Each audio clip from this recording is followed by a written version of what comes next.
하나님 말씀 잠언 16장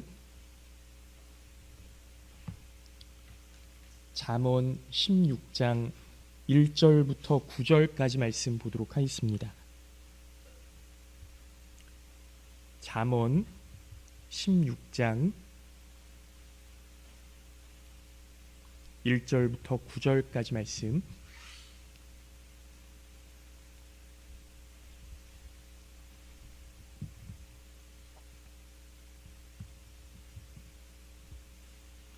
구약성경 928쪽입니다. 잠언 16장 1절부터 9절까지 말씀 제가 봉독해서 읽도록 하겠습니다. 마음의 경영은 사람에게 있어도 말의 응답은 여호와께로부터 나오느니라. 사람의 행위가 자기 보기에는 모두 깨끗하여도 여호와는 심령을 감찰하시느니라. 너의 행사를 여호와께 맡기라. 그리하면 내가 경영하는 것이 이루어지리라. 여호와께서 온갖 것을 그 쓰임에 적당하게 지으셨나니 악인도 악한 날에 적당하게 하셨느니라. 무릇 마음이 교만한 자를 여호와께서 미워하시나니 피차 손을 잡을지라도 벌을 면하지 못하리라. 인자와 진리로 인하여 죄악이 속하게 되고 여호와를 경외함으로 말미암아 악에서 떠나게 되느니라. 사람의 행위가 여호와를 기쁘시게 하면 그 사람의 원수라도 그와 더불어 화목하게 하시느니라. 적은 소득이 공의를 겸하면 많은 소득이 불의를 겸한 것보다 나으니라. 9절 말씀 합독하겠습니다. 사람이 마음으로 자기의 길을 계획할지라도 그의 걸음을 인도하시는 이는 여호와시니라. 아멘. 할렐루야. 네, 오늘 예배에 나온 우리 모든 성도님들 주님의 이름으로 환영하고 축복합니다. 비 오는 길에 오시느라고 고생 많으셨습니다. 하나님께서 우리를 이 자리로 부르셨어요. 왜 부르셨느냐? 하나님께서 우리를 향하여 어떤 계획을 가지고 계시거든요.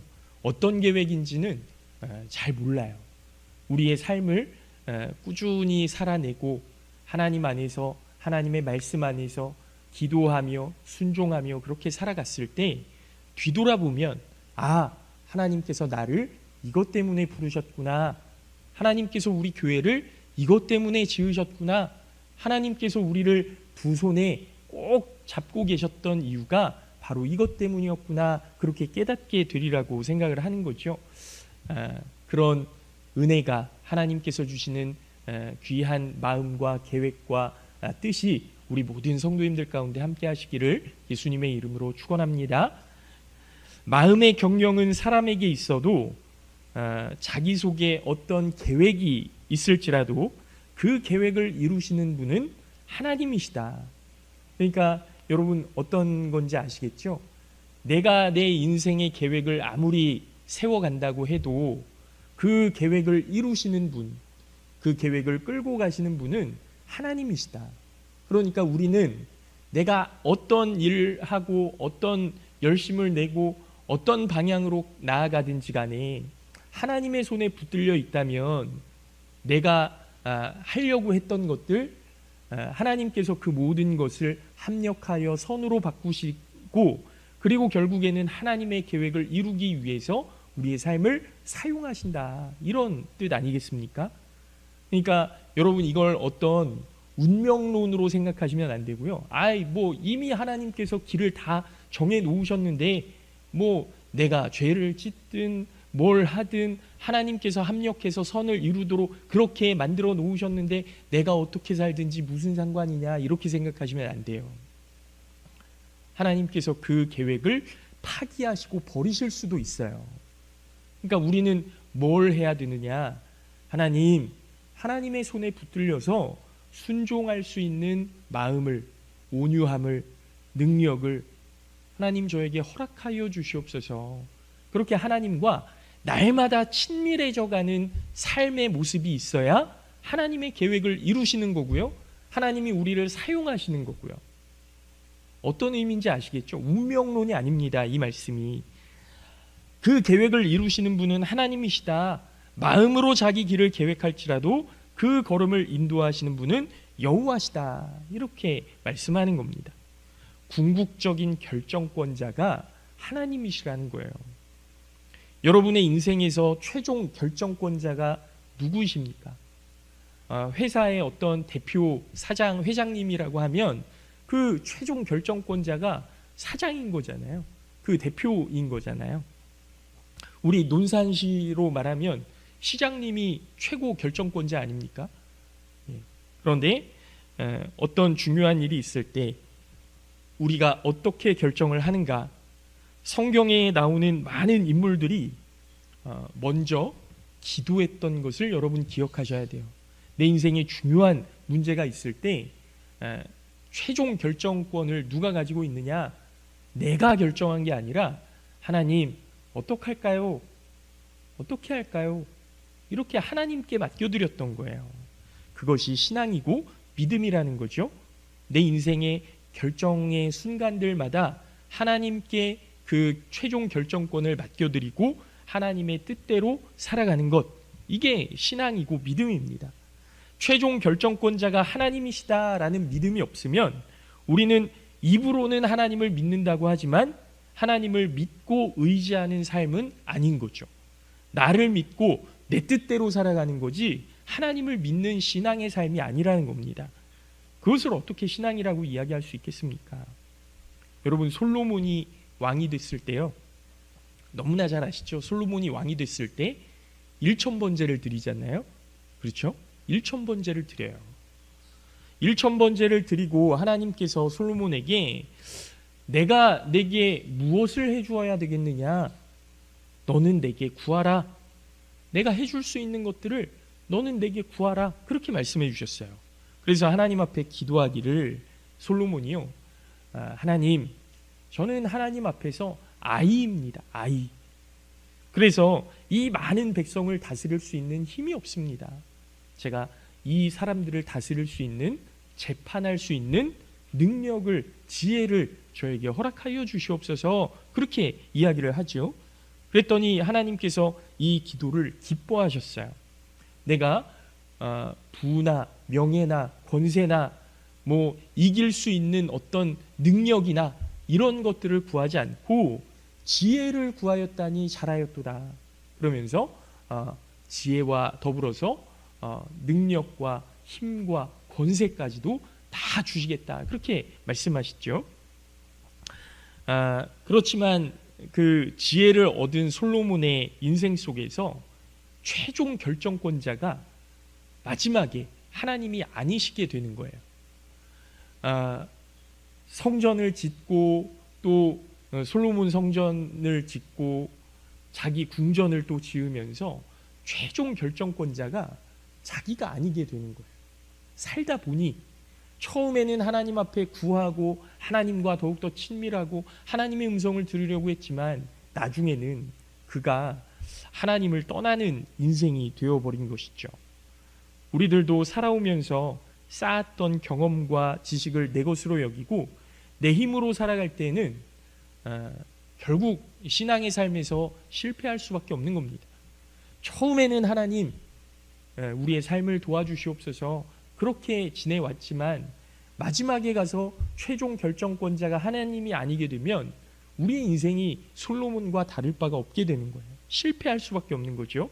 그러나 하나님께서 경영하시고 인도하시는 삶은 우리 인생에 선한 결과를 가져오게 될 줄로 믿습니다. 여러분, 솔로몬의 일생을 잘 아시잖아요. 마지막에 그가 왕으로 죽었지만 결국 그의 아들 때에 가서 남유다와 북이스라엘로 나뉘어지는, 이 하나님의 나라가 완전히 갈려지는 그런 결과를 가져오지 않습니까? 여러분, 우리가 살면서 사람이 할 수 있는 것으로 생각하지만 조금 더 생각해 보면요, 사람은 할 수 없어요. 내가 할 수 있는 게 아무것도 없어요.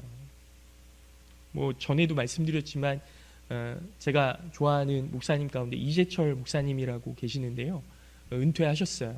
이재철 목사님이 둘째 아들이 어렸을 때 그렇게 아팠는데 이 병원에 데리고 갔는데 이제 높은 데서 뛰어내린 거예요. 어렸을 때 장난치느라고.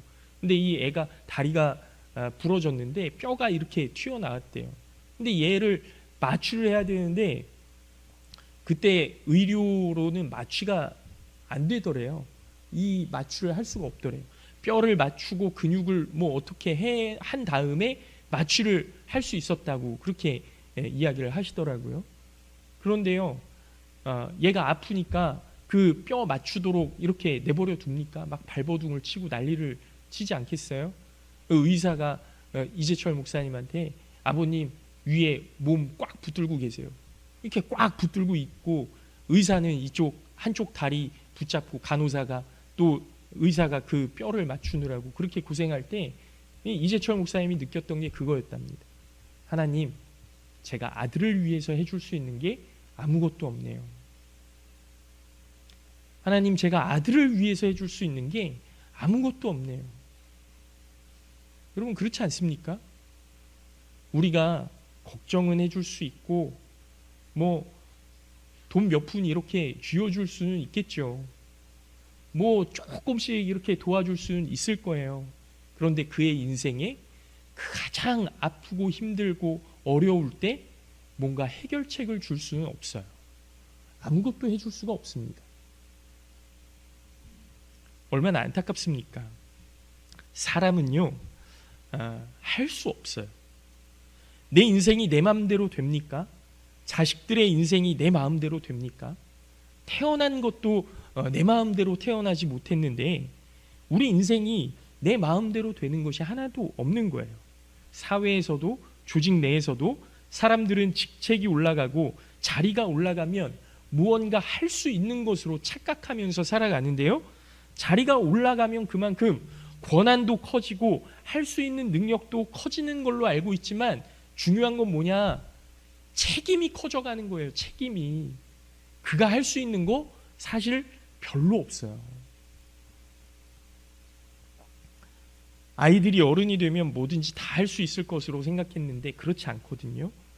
아이들이 커가면서 내가 할 수 있는 것들이 정말로 하나도 없었구나.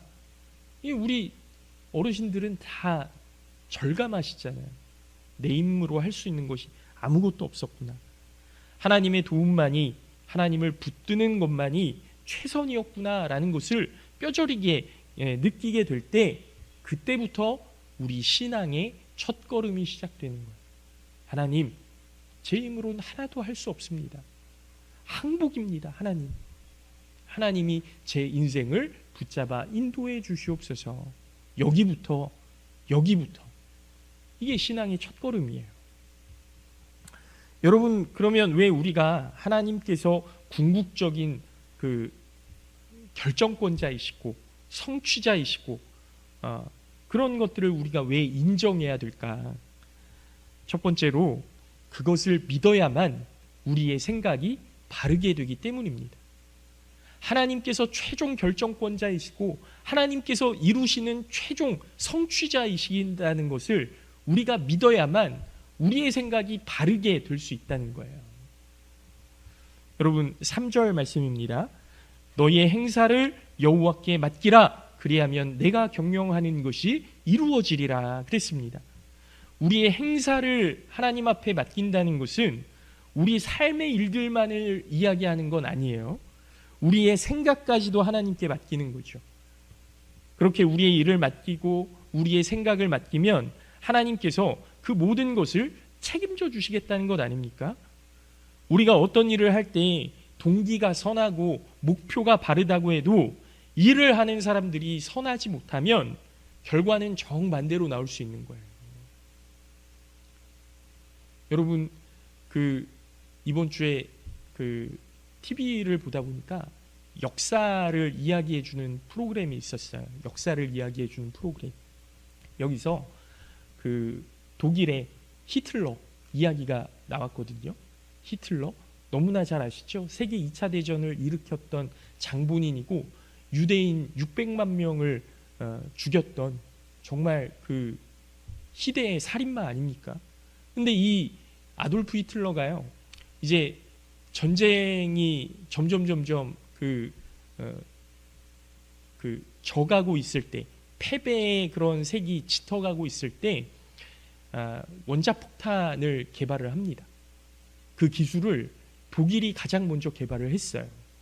근데 이 아돌프 히틀러가 이걸 가지고 원자폭탄을 만들려고 했는데 이 기술을 누가 빼돌렸냐 하면 알버트 아인슈타인이 이걸 미국으로 빼돌렸대요. 그래서 알버트 아인슈타인이 이 폭탄을 독일이 먼저 만들면 끝입니다. 그래서 미국이 먼저 개발을 했어요. 미국이 먼저 개발을 하고 독일은 완전히 그냥 무너졌죠. 무너지고 난 다음에 이제 일본이 계속 이 아시아권에서 전쟁을 일으키고 막 계속 저항을 하잖아요.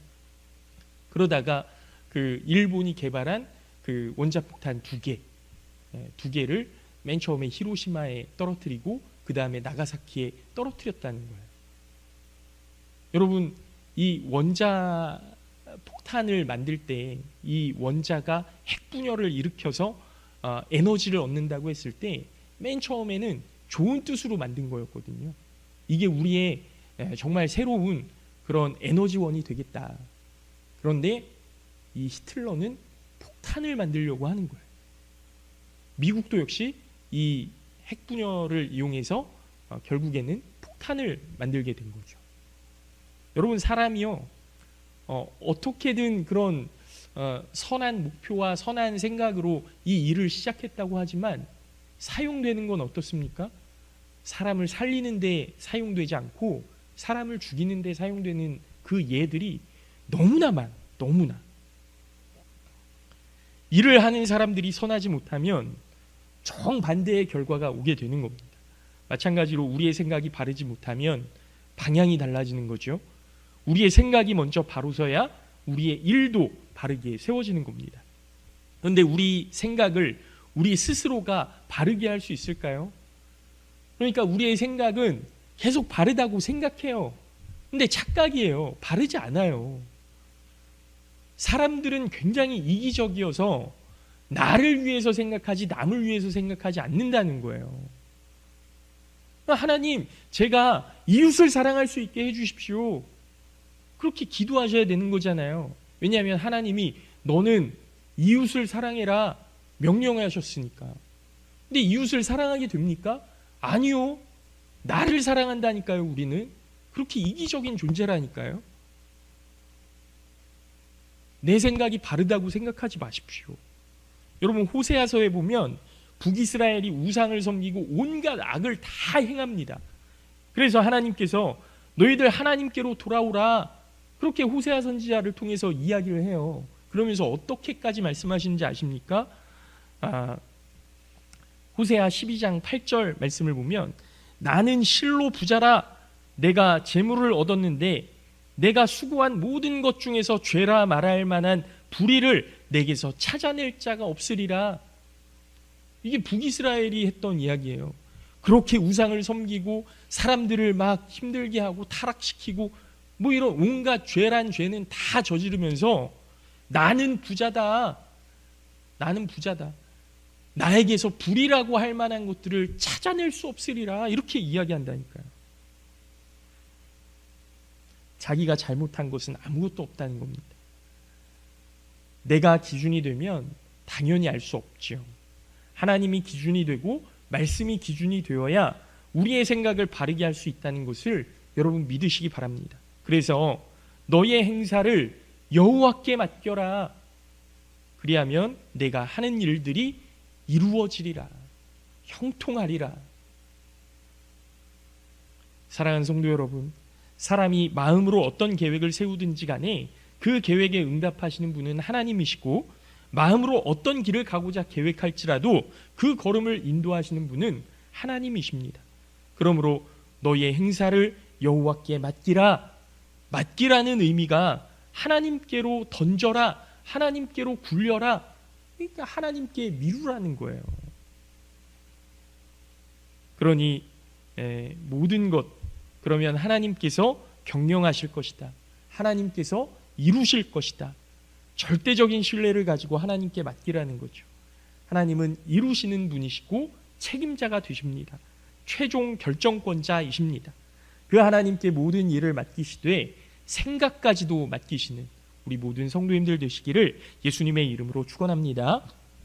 두 번째로 왜 우리가 하나님께서 최종 결정권자인지를 인정하며 살아가야 되느냐? 바로 나의 기준으로 좋은 것을 선택하기보다는 하나님이 말씀하시는 좋은 것을 선택해야 되기 때문이에요. 여러분, 내가 생각하는 좋은 것을 선택하는 것이 아니라 하나님께서 좋은 것이라고 말씀하시는 것, 이걸 우리가 선택해야 되는 거거든요. 여러분, 우리 아이들한테 너 돈을 50만 원 가질래? 아니면 핸드폰을 하나 사줄까? 이렇게 물어보면요, 자기가 원하는 게 뭔지에 따라서 조금씩 달라지죠. 근데 여러분 생각해 보십시오. 핸드폰 하나에 요즘에는 100만 원이 넘지 않습니까? 그런 것들이 있잖아요. 그런데요, 50만 원하고 100만 원 이 가치를 놓고 보면 당연히 100만 원을 선택하는데, 핸드폰 줄까 50만 원 줄까 그러면 대개 아이들은 현금을 원해요. 그렇지 않습니까? 네, 되게 현금을 원해요. 핸드폰은 어차피 좀 있으면 사주지 않을까? 망가지면 사주지 않을까? 이렇게 생각할 수 있거든요. 그렇잖아요? 여러분, 그런데요, 뭐가 좋은 거냐? 이게 하나님이 선택하시는 것이 좋은 것이다. 사람이 선택하는 것이 아니라 하나님이 선택하시는 것. 여러분, 2절 말씀을 보면요, 사람의 행위가 자기 보기에는 모두 깨끗하여도 여호와는 심령을 감찰하시느니라 그랬습니다. 심령을 감찰하시느니라. 하나님께서 심령을 감찰하신다는 말씀은 그 영을 달아보신다는 거거든요. 그러니까 저울이 있으면 달아보신다는 거예요. 뭐가 더 좋은지. 하나님께서 나의 깊은 곳을 아시고 내 본질을 아셔서 나를 판단하신다는 것 아닙니까? 우리 삶에 필요한 것들을 아시고 정말 중요한 것이 무엇인지를 아신다는 거예요. 그러니 공평하신 너희 하나님께 모든 것을 맡겨라. 너의 생각을 맡겨라. 이런 거죠. 여러분, 포커페이스라는 말을 들어보셨죠? 포커페이스. 표정이 변하지 않는 거예요. 원래 이제 게임을 할 때 속마음이 겉으로 드러나지 않도록 이 표정 관리하는 것을 의미하는데요. 그런데 사람이 아무리 표정을 관리한다고 해도 하나님을 속일 수는 없는 것 아닙니까? 하나님께서는 우리의 깊은 곳까지도 알고 계시는 분이시기 때문에 그 하나님 앞에 사람은 숨길 수가 없는 거예요. 사람이 자기 보기에는 자기 행위가 아무리 깨끗해 보여도 여호와께서는 그 심령과 본질, 깊숙한 것을 살피시고 우리를 달아보신다는 거죠. 저울에. 이것을 믿어야 됩니다. 그래야 정직하게 살아갈 수 있고 바른 신앙으로 살아갈 수 있는 거예요. 하나님은 내 깊은 곳까지도 달아보신다. 심령을 감찰하시느니라.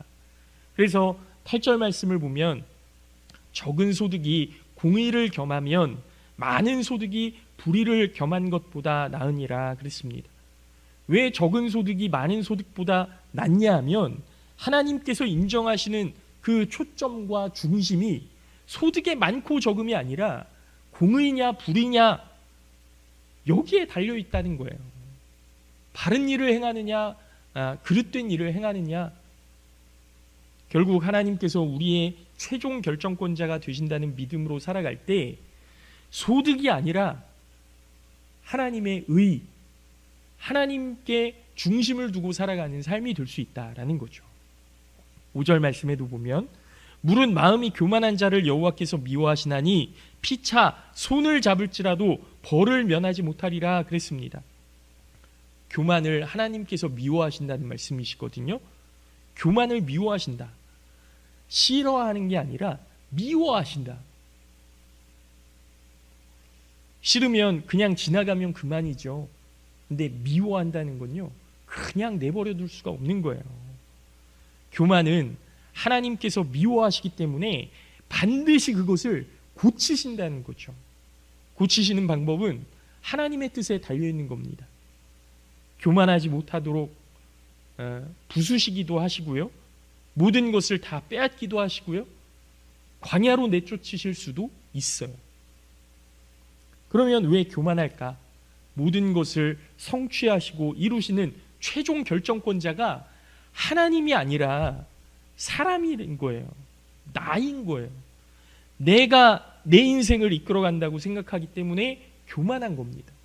하나님께서 이쪽으로 와라, 이쪽으로 와라, 아무리 말을 해도 듣질 않는 거예요. 하나님께서는 심령을 살피시는데, 모든 것을 다 아시는데, 이 사람은 하나님이 아신다는 사실을 모르는 겁니다.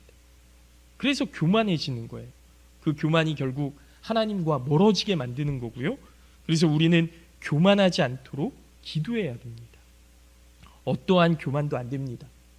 내가 예쁘다고 교만해서도 안 되고, 키가 크다고 해서 교만도 안 되고, 많이 안다고, 하는 일이 많다고, 먼저 왔다고, 어떤 종류의 교만도 안 됩니다. 영적인 것도 마찬가지예요. 기도 많이 한다고 교만해서 안 되고요.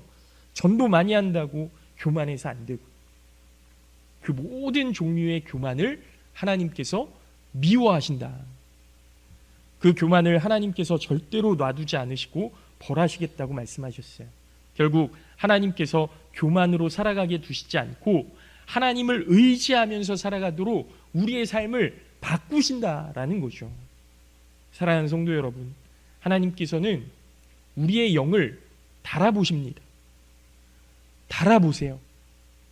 우리의 중심을 보시는 분이십니다. 우리가 소득으로 살아가는지, 교만으로 살아가는지, 믿음으로 하나님으로 살아가는지 판단하시는 분이 바로 우리 하나님이세요.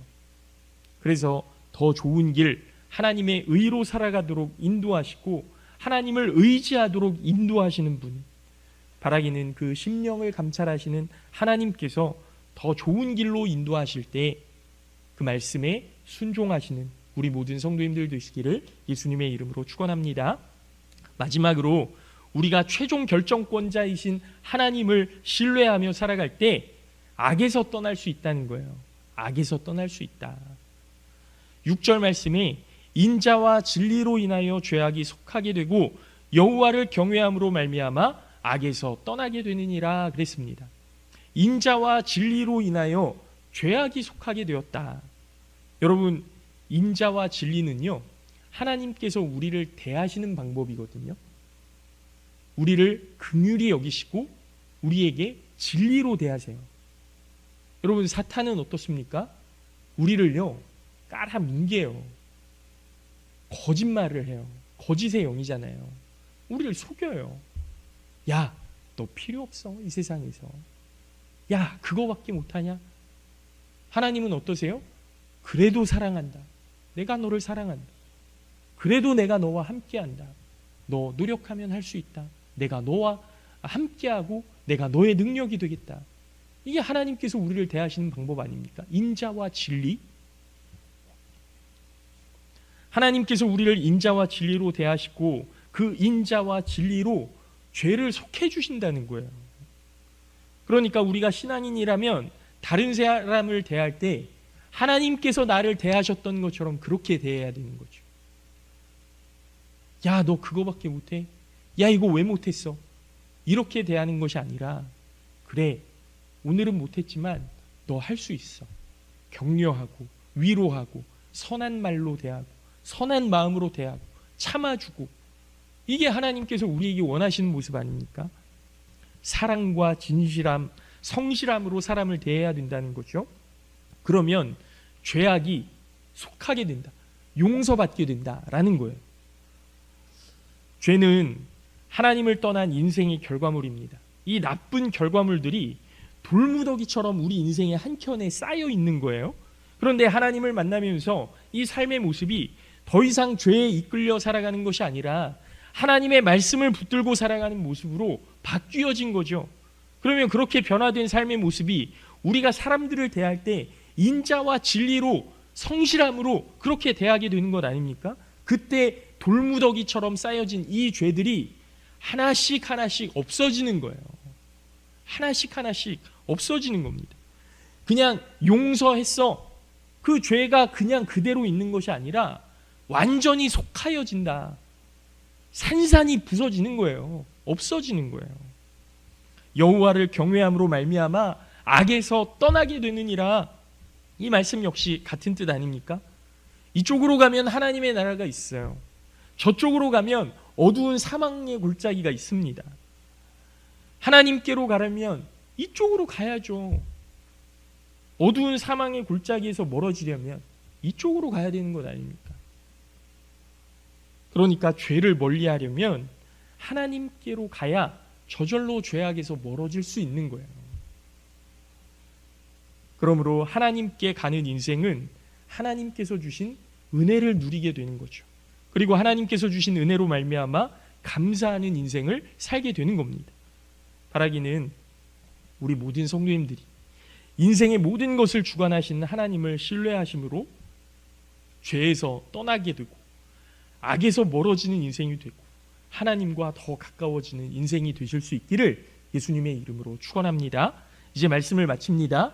사람이 마음으로 자기의 길을 계획할지라도 그의 걸음을 인도하시는 이는 여호와시니라. 하나님께서 이루어 가심을 믿으면 우리는 겸손해질 수밖에 없습니다. 하나님께서 이루실 것을 믿으면 우리는 하나님을 경외하고 하나님을 신뢰하고 순종하고 하나님을 기쁘시게 하는 존재로 살아가게 되는 거예요. 여러분, 하나님이 나를 아십니다. 사람 앞에서는 숨길 수 있어도 하나님 앞에 자신을 숨길 수가 없습니다.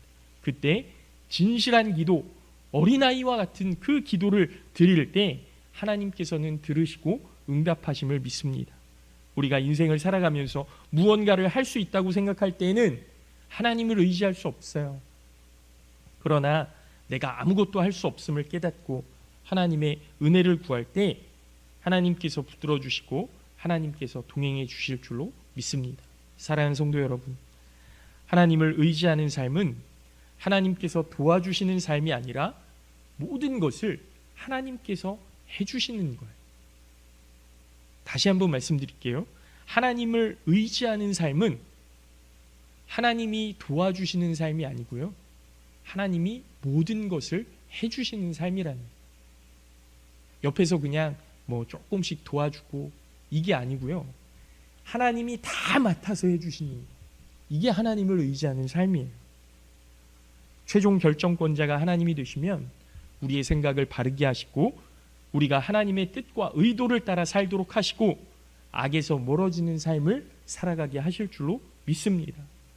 우리의 삶의 모든 것이 말씀의 제목처럼 여호와께로부터 나옴을 여러분 기억하시기 바랍니다. 바라기는 우리 모든 성도님들이 너의 행사를, 너의 인생을 여호와께 맡기라. 그리하면 내 인생을 여호와께서 경영해 주실 것이다. 이 말씀을 믿고 붙들고 살아가시기를 예수님의 이름으로 축원합니다. 잠깐 기도하겠습니다.